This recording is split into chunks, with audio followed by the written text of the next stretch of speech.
بسم اللہ الرحمن الرحیم۔ حضرت صالح علیہ السلام، حضرت ہود علیہ السلام کی امت جو عاد کہلاتی تھی وہ اللہ تعالیٰ کے عذاب سے ہلاک ہو گئی، اور اس میں باقی بچے ہوئے لوگ پھر آباد ہوئے۔ ان کی اولاد بڑھتی گئی، انہوں نے اپنا نام سمود رکھا۔ یہ لوگ بھی آہستہ آہستہ بت پرستی کرنے لگی اور برے کاموں میں پڑ گئی، تو اللہ میاں نے ان کے پاس حضرت صالح علیہ السلام کو نبی بنا کر بھیجا۔ انہوں نے اپنی قوم سے کہا کہ اللہ تعالیٰ نے قوم ہود کے بعد تم کو سردار بنایا اور زمین پر آباد کیا۔ تم زمین میں بڑے بڑے محل بناتے ہو اور پہاڑوں کو کاٹ کر اس پر بھی گھر تراشتے ہو۔ تم اللہ کے نعمتوں کا شکر ادا کرو اور زمین میں فساد مت پھیلاؤ۔ ان کی قوم کے امیر اور سردار لوگ جو غرور کرتے تھے، انہوں نے ان غریبوں سے پوچھا جو حضرت صالح علیہ السلام پر ایمان لے آئے تھے کہ بھلا تم کو یقین ہے کہ صالح کو اللہ نے نبی بنا کر بھیجا ہے؟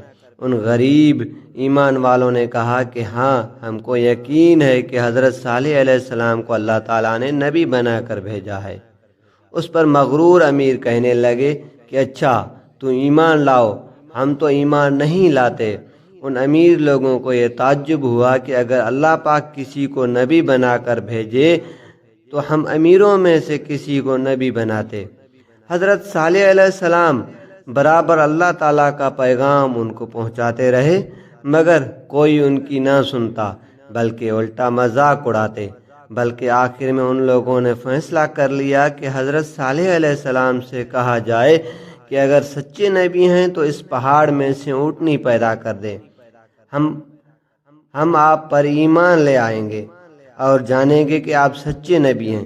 حضرت صالح علیہ السلام نے اللہ سے دعا کی۔ اللہ میاں نے سب کچھ کر سکتے ہیں۔ اللہ تعالیٰ نے حضرت صالح علیہ السلام کی دعا قبول کی اور ایک پہاڑ سے اونٹنی کو پیدا کر دیا، لیکن ان کی قوم یہ سچائی دیکھنے کے بعد پھر بھی ایمان نہ لائی۔ یہ اللہ کی اونٹنی ایسی تھی کہ جس چشمے پر جا کر پانی پیتی تھی سب پانی پی ختم کر دیتی تھی۔ اب تو ان کی قوم کے لوگ اور بھی پریشان ہوئے۔ حضرت صالح علیہ السلام نے اپنی قوم سے کہا کہ دیکھو، اس اونٹنی کے لیے باری مقرر کر لو، ایک روز تمہارے جانور چشمے سے پانی پئیں اور ایک روز یہ اونٹنی پی لے، لیکن دیکھو اس کو بری نیت سے ہاتھ نہ لگانا، یعنی اس کو تکلیف نہ پہنچانا، ورنہ تمہارے حق میں اچھا نہ ہوگا۔ کچھ روز تک تو وہ اونٹنی کو حیرت سے دیکھتے رہے۔ ان کی قوم کے چند لوگوں نے مشورہ کر کے اونٹنی کو مار ڈالا۔ حضرت صالح علیہ السلام کو اس کی خبر ہوئی تو آپ کو بہت رنج ہوا، اور انہوں نے اپنی قوم سے کہا کہ میں نے تم کو منع کیا تھا اس اونٹنی کو تکلیف مت دینا، ورنہ تم پر جلد اللہ کا عذاب آئے گا، مگر تم نہ مانا۔ اب تم لوگ اپنے گھروں میں 3 روز اور مزے کر لو، اس کے بعد اللہ کا عذاب آئے گا جو تم سب کو ختم کر دے گا۔ چنانچہ ایسا ہی ہوا۔ اللہ تعالیٰ نے حضرت صالح علیہ السلام اور ان لوگوں کو بچا لیا جو ایمان لے آئے تھے، لیکن جو لوگ ایمان نہیں لائے تھے، ایک بری ہیبت ناک اور خوفناک آواز پیدا ہوئی، جس سے وہ اپنے گھروں میں اوندھے پڑے رہ گئے اور مر گئے۔ ایسا معلوم ہوتا ہے کہ کبھی یہاں رہتے ہی نہ تھے۔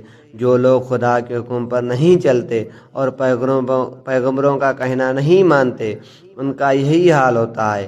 اللہ پاک ہم سب کو اپنے عذاب سے بچائے اور اپنے رسول صلی اللہ علیہ وسلم کی نصیحت،